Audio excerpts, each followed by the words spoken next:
See you right after this. And I'd like to wish everyone a very good evening. And over the weekend, the United States military and the Israeli Defense Forces continued Operation Epic Fury very successfully. Over the past 9 days, we've carried out some of the most powerful and complex military strikes and maneuvers the world has ever seen. Now, you add that up to all of the other things, Midnight Hammer, getting rid of the nuclear threat from Iran, which was a big moment in history, in my opinion, and the great success we've had in Venezuela and all other places. Every place we've gone, we've had tremendous success. But while we're doing all of these things, we're achieving major strides toward completing our military objective. And some people could say they're pretty well complete. We've wiped every single force in Iran out very completely. Most of Iran's naval power has been sunk. It's on the bottom of the sea. It's almost 50 ships. I was just notified it's 51 ships. I didn't know they had that many. Didn't last very long. And these are fighting vessels.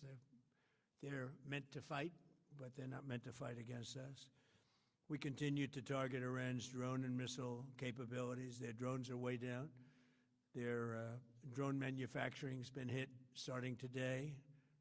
We know all of the places they manufacture the drones, and they're being hit one after another. Their missile capability is down to about 10%, maybe less. We're also hitting where they make missiles and where they deliver missiles. We've struck over 5,000 targets to date, some of them very major targets, and we've left some of the most important targets for later in case we need to do it. If we hit them, it's going to take many years for them to be rebuilt, having to do with electricity production and many other things. So we're not looking to do that if we don't have to. But they're the kind of things that are very easy to hit, but very devastating if they are hit. We are waiting to see what happens before we hit them. We could take them all out in one day, but it's all resulting in a 90% decline in various things, but in particular, Iranian missile launchers and 83% drop in drone launchers. As you know, the drone launchers are pretty well shot, but we're at over 90% decline in the Iranian missile launchers, which is very hard to reproduce and very hard to get.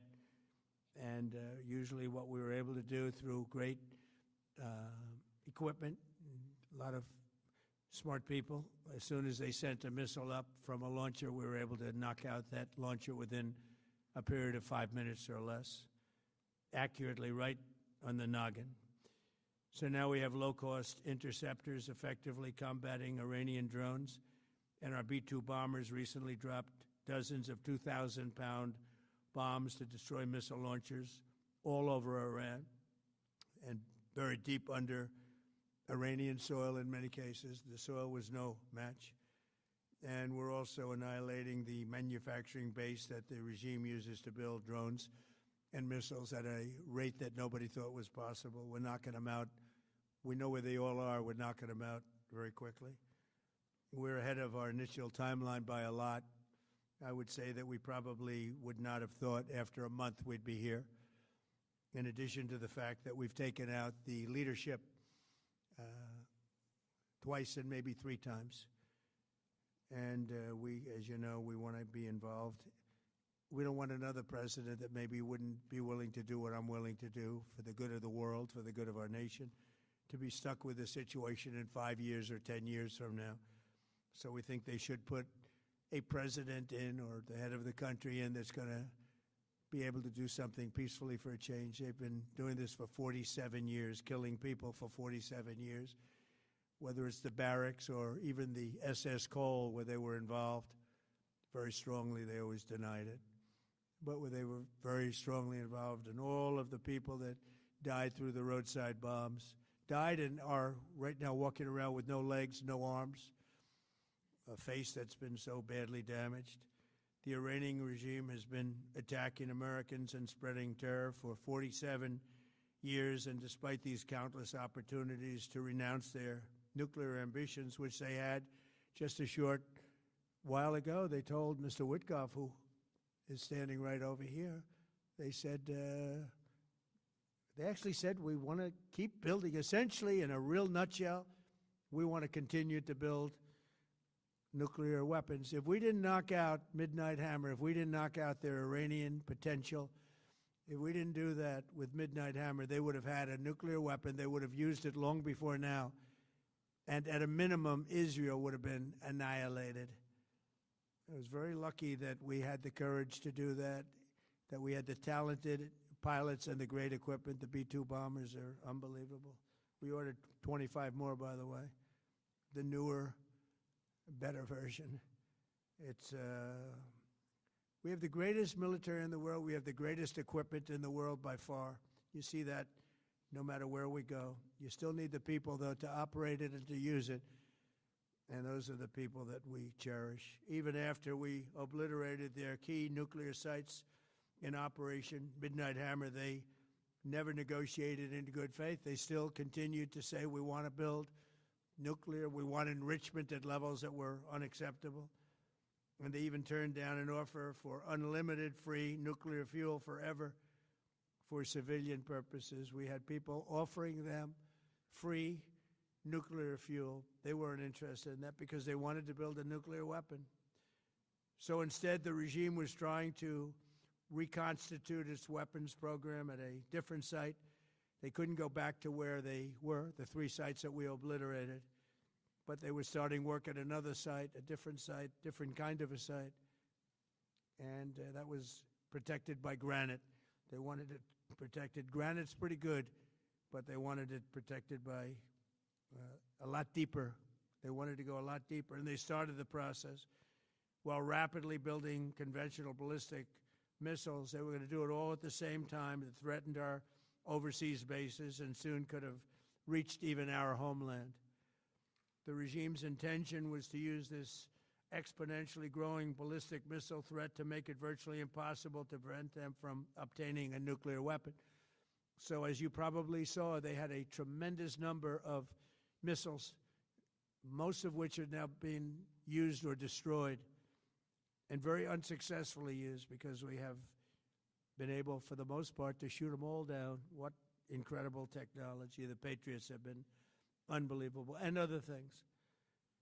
And the laser technology that we have now is incredible. It's coming out pretty soon.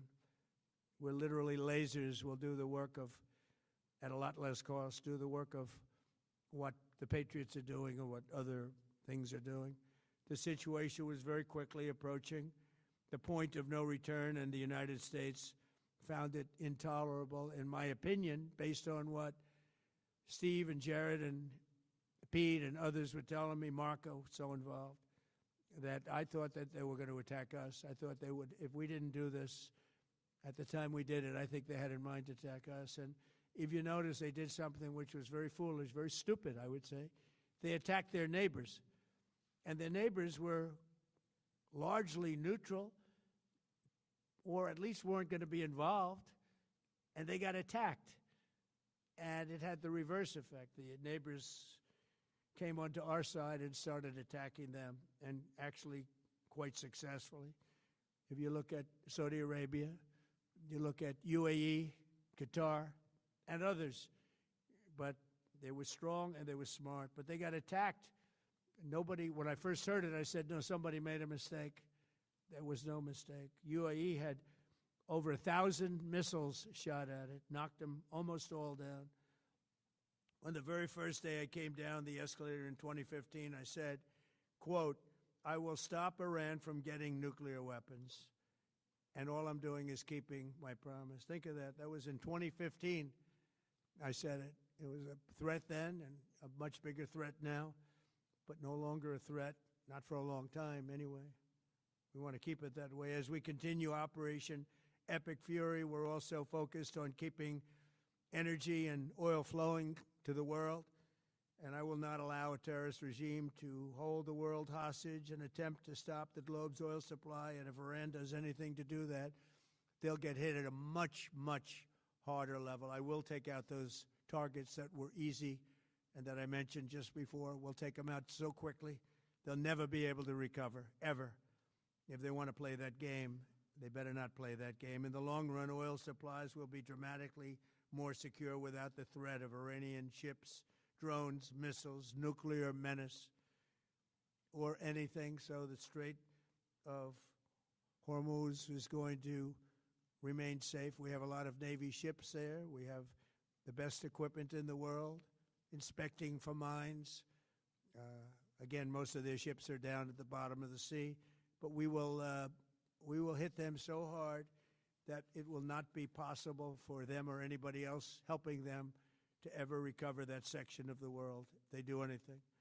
In recent years, the regime and its terror proxies have launched attacks on hundreds of commercial vessels. We're putting an end to all of this threat once and for all, and the result will be lower oil prices, oil and gas prices for American families. We've done that. We've done it. We brought it very low. This was just an excursion into something that had to be done. We're getting very close to finishing that, too. In the meantime, during this brief disruption, the United States is offering political risk insurance to any tankers operating in the Gulf. So we're putting up risk insurance. We'll perhaps go alongside of them for protection. We don't think it'll be necessary. If it is, and if they do anything, the price will be incalculable. It will be so great that they will have wished they never did it, because you have to keep the straits flowing. With all of that, it affects other countries much more than it does the United States. It doesn't really affect us. We have so much oil. We have tremendous oil and gas, much more than we need. We have Venezuela now as our new partner, great partner. They've worked out so wonderful. We're working with the administration, the president, and it's a massive source of oil, gas, everything. But we're in a very good position, but very unfair to other parts of the world, like China as an example. I mean, we're doing this for the other parts of the world, including countries like China. They get a lot of their oil through the straits. So we're doing this. We have a very good relationship with President Xi in China. I'm going there in a short period of time, and we're protecting the world from what these lunatics are trying to do, and very successfully, I might add. We're also waiving certain oil-related sanctions to reduce prices. So we have sanctions on some countries. We're going to take those sanctions off till this straightens out. Then who knows, maybe we won't have to put them on. There'll be so much peace. But when the time comes, the U.S. Navy and its partners will escort tankers through the strait if needed. I hope it's not going to be needed, but if it's needed, we'll escort them right through. And we have the greatest mine-sweeping ability. We have the greatest ships, and all of the, we know exactly where they're placed. We'll get them out of there very fast, but we hope we don't have any of that. And again, if they do that, if they play that game, we're going to hit them at a level that they have not seen before. So we're winning very decisively. We're way ahead of schedule. Our military is the greatest in the world, with the greatest equipment and the greatest people in the world. Nobody's ever seen anything like it. Iran's a very powerful country. They were going to take over the Middle East. If we did not hit them, they were going to take over the Middle East. They had thousands and thousands since their last hit. They had thousands and thousands of missiles and everything else. Most are now destroyed. But they were going to take over the Middle East. Those weapons were aimed at Middle Eastern countries that had nothing to do with this. They were going to take over the Middle East, and they were going to try and destroy Israel. So we stopped it with good timing, and we're very proud to be involved in this, and it's going to be ended soon. And if it starts up again, they'll be hit even harder. Thank you very much for being here. Go ahead. Any questions? Thank you so much. Go ahead. Do you approve of Iran's new supreme leader? And secondly, can you tell us more about your call with Russian President Vladimir Putin today? Yes. What did you discuss? Yes, I had a very good call with President Putin. We had a lot of people on the line from our side, from his side. We were talking about Ukraine, which is just a never-ending fight. And when Look, there's tremendous hatred between President Putin and President Zelensky. They can't seem to get it together. But I think it was a positive call on that subject. And we obviously talked then about the Middle East. And he wants to be helpful. I said, you could be more helpful by getting the Ukraine-Russia war over with. That would be more helpful. But we had a very good talk, and he wants to be very constructive. Yeah, please. Yeah, please. Thank you, Mr. President. On Iran, you called it an excursion. You said it would be over soon. Are you thinking this week it will be over? No, Are you talking but soon. about days? I think soon. Okay, and with respect Very soon. Look, everything they have is gone, including their leadership.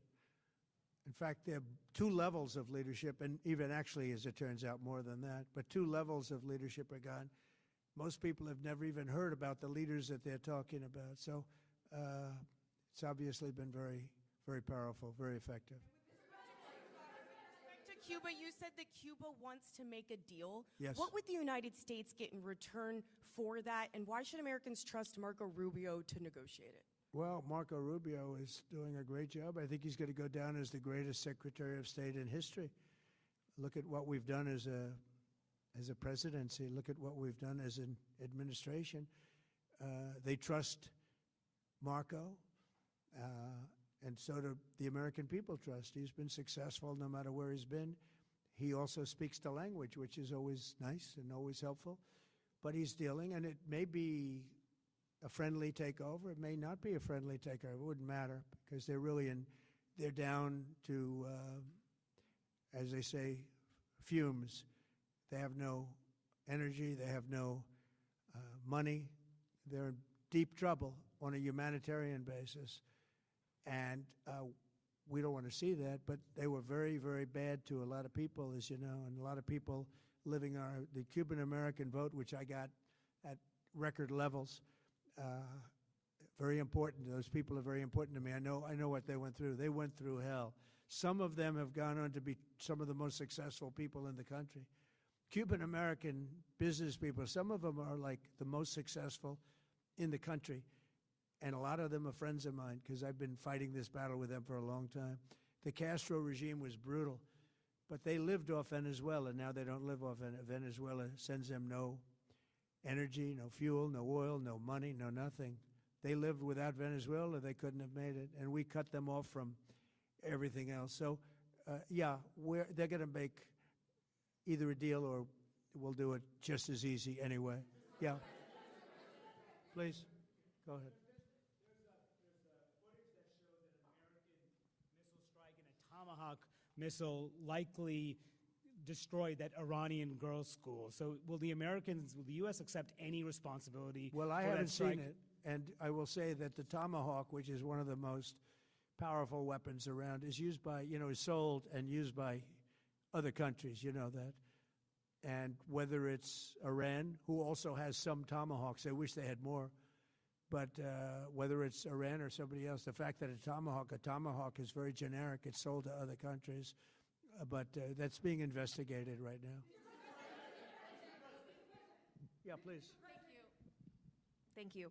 Mr. President, you've said the war is, quote, very complete, but your defense secretary says this is just the beginning. So which is it, and how long should Americans be prepared Well, I think for you could this war say to it last both. for? It's the beginning of building a new country, but they have no Navy, they have no Air Force, they have no anti-aircraft equipment. It's all been blown up. They have no radar, they have no telecommunications, and they have no leadership. It's all gone. So, you could look at that statement. We could call it a tremendous success right now as we leave here. I could call it, or we could go further, and we're going to go further. But the big risk on that war has been over for 3 days. We wiped them out in the first 2 days. When you think about it, it's incredible. We wiped out a big Navy, very powerful Navy. These were ships. These were serious ships. These were ships that you buy when you want to win battles. They're all on the bottom floor. The sailors are all running off their ships. They refuse to get on the ships. The Air Force is gone. Everything's gone. The missiles are down to a trickle. The drones are down to probably 25%. and they'll soon be down to nothing. We'll have where they manufacture the drones are under fire as we speak. They're being hit. So the rest is going to be a determination as to my attitude, along with the people in the Trump administration, what we want to do. Thank you. Yeah, please. Can I ask you, you mentioned you were going to waive certain additional oil waivers or sanctions. Can you talk a little bit more about that and address in particular? Well, are we're you looking to considering keep the measures oil like- prices down. We went artificially up because of this excursion into a very positive thing. I mean, this was an excursion that a lot of people wouldn't have done. I knew oil prices would go up if I did this, and they've gone up probably less than I thought they'd go up. But I don't think anybody thought we were going to be this quickly successful. This was a military success, the likes of which people haven't seen. We have the best military. We have the best equipment. We have, I believe, the best generals. We have the best. And this went very quickly. We talked about that with President Putin. He was very impressed with what he saw because nobody's ever seen anything quite like it. You know, Iran was a very powerful military country with all of the missiles. Now, you had the double attack. You had the original attack with us in Israel, and that knocked them for a loop. Then you had the B-2 bombers, which took out their nuclear capability, and they would have had a nuclear weapon within 2 weeks to 4 weeks. And they would have used it long before this press conference. And we might have had a much different press conference if we had a press conference at all. But it's been amazing. The military success that we've had is truly unprecedented. You've told your congressional colleagues that you will not sign any piece of legislation until the Save America Act is passed. Does that include the confirmation of Senator Mullen as your next DHS secretary? Does that mean a DHS funding bill? And Senator Thune said today it's not a matter of whether or not your Republican colleagues agree with the policy, it's about changing the process. In other words, getting rid of the filibuster to get there. So in order to get it, you're going to need Democrat votes. And what we're saying is the Save America, not the SAVE Act, which nobody knew what it was, the Save America Act, the Save America Act. And that's voter ID. We want voter ID. We want to be able to see a picture of the voter. We want to be able to see that the voter is legitimate. We want, very importantly, confirmation that this voter is a citizen of the United States of America, and we want no mail-in ballot scams. So we have exceptions for the military, for sick, for disabled, and for people that are away, business trips or whatever. Even vacations will be very liberal in that. We've added two things to it: no men in women's sports and no transgender mutilization of our children. We don't want it's mutilization of our children, and we don't want that. So we added those two things. That's the 5 points. We have 5 very good points. It polls at 86% with Democrats. Think of that. The overall vote is 86%. With Republicans, it's 98%. And the only one opposed to it is a Democrat leadership because they cheat. They want to cheat. So we added those 2 points. We're going for the gold, and we're going to have to fight like hell. Now, certain things will happen. Certain things will take place. I'm here to do a great job for the country. But we don't have a country if we're going to have elections that are so corrupt and so dishonest like we've witnessed over the last period of time. You know, as an example, virtually nobody has a system of mail-in ballots like we have. No other country in the world. France went away from it. They all went, you know why? Because it's corrupt. And Jimmy Carter, when he had a commission, frankly, I think it's probably the best thing Jimmy Carter did. He said, you can't have mail-in voting because it's inherently dishonest. And it's turned out to be totally dishonest, so we're going to fight for it. Yeah. Has Iran activated any sleeper cells inside the U.S.? There's reports that they have pressed that trigger button to activate those cells, at least abroad. Well, they've been trying for a long time. We've been very much on top of it. One of the things we have to do is get the Democrats to stop the Democrat shutdown, because, as you know, the apparatus that looks into that, Schumer and the Democrats have shut it down. which tells you they probably hate our country a lot. But the Democrats have to open that up. But we've got very, very good intelligence into that. We know a lot of different things that have happened that have been very bad. A lot of them came in during the Biden open border period, but we have them under, we've got them, we're watching every single one of them. Yeah, we know a lot about them. The biggest problem we have is the Democrat shutdown. We know a lot about them, but the shutdown doesn't allow us to do what we have to do. Do you have to take him out? Does he have a target on his back? You mean the new supreme leader? You mean the son? How can there be an Iran with Well, another I don't Ayatollah? want to say that, but you know, I was disappointed because we think it's going to lead to just more of the same problem for the country. So I was disappointed to see their choice. Thank you, sir. You've said you have someone in mind to be the new Iranian leadership, if not the Ayatollah's son. What are you looking for in that person? Are you looking at someone internal, given that you just said that their leadership has been I decimated like the and idea wiped of out? internal and eternal, come to think of it. But I like the idea of internal because it works well. I mean, I think we've proven that so far in Venezuela. We have a woman, Delcy, who has been, president of the country, very respected, she's doing a great job. And it's, no disruption. We had, as you remember, Iraq, where everybody got fired. The military got fired, the police got fired, the politicians got fired. There was nobody. And you know what they turned into? ISIS. And we don't want that. We don't want that. So I would like to see people that are inside go. Now, they talk about the son of the Shah. They talk about other people. But, hasn't been there in many, many years. We have a formula that's been very good so far, and I think it'll continue to be good. The relationship is extraordinary with Venezuela, smart country. We've taken out 100 million barrels of oil. It's right now in Houston being taken care of and made so beautiful. And you have to see this at work. They have, it's brought to the refineries. It's being refined in Houston, which is made exactly for that product. And so far, but it's 100 million barrels of oil, and now they have another 100 million barrels coming. And it's like a partnership. We're getting along so well with them. It's great for Venezuela, and it's great for the United States. Yeah, please go ahead. Hi, Mr. President.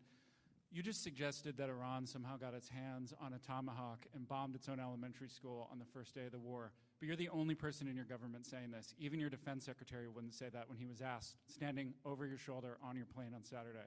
Why are you the only person saying this? Because I just don't know enough about it. I think it's something that I was told is under investigation. But Tomahawks are used by others, as you know. Numerous other nations have Tomahawks. They buy them from us. But I will certainly, whatever the report shows, I'm willing to live with that report. Yeah, please.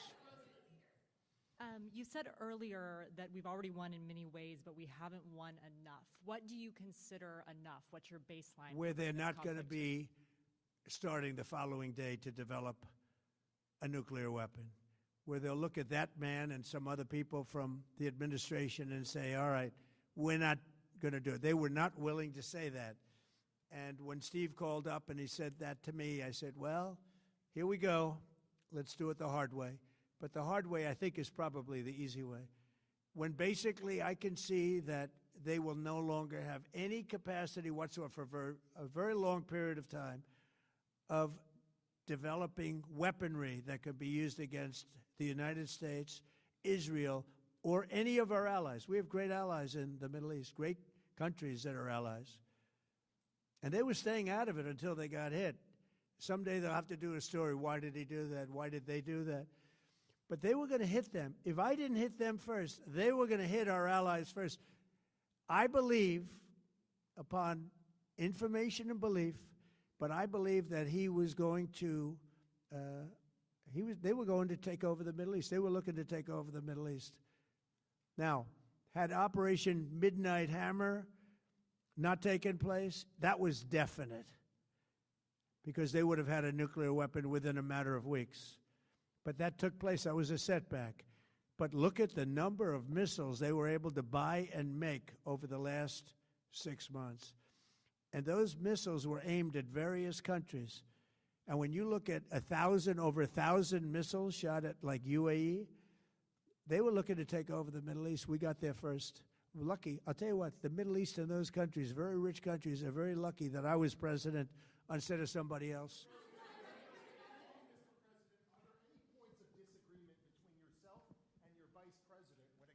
U.S. action in Iran? I don't think so, no. No, we get along very well on this. He was, I would say, philosophically a little bit different than me. I think he was maybe less enthusiastic about going, but he was quite enthusiastic. But I felt it was something we had to do. I didn't feel we had a choice. If we didn't do it, they would have done it to us. I felt, based on the negotiations that were being had by Steve Witkoff and Jared Kushner and Marco and Pete and everybody was involved, I felt that they were looking to tap us along before they hit, and I thought they were going to hit. And if they hit us first, that would have been a very bad thing. In the back, please, in the back.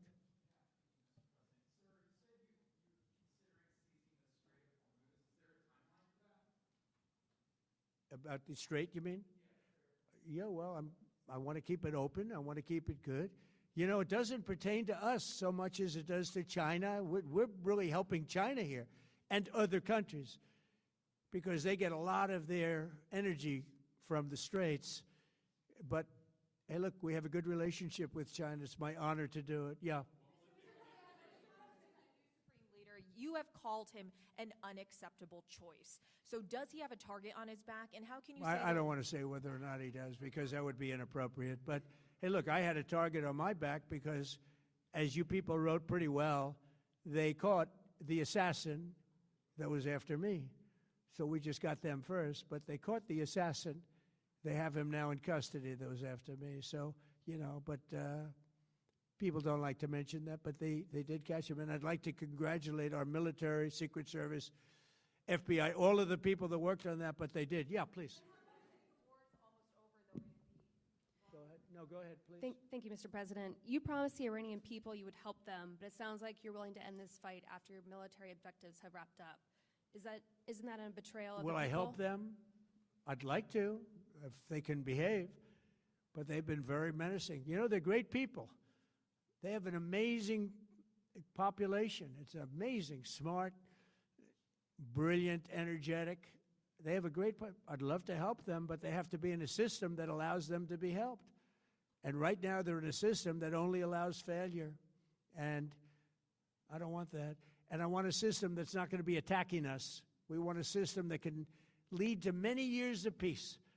And if we can't have that, we might as well get it over with right now. Yeah, please. Thank you, Mr. President. As of today, there have been 8 U.S. military fatalities associated with the war in Iran. How many American deaths are you willing to have in this war? Well, as I said before, when you have conflicts like this, you always have death. And I was at Dover yesterday. I met the parents, and they were unbelievable people. They were unbelievable people, but they all had one thing in common. They said to me one thing, every single one, finish the job, sir. Please finish the job.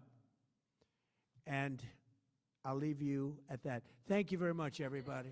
Thank you.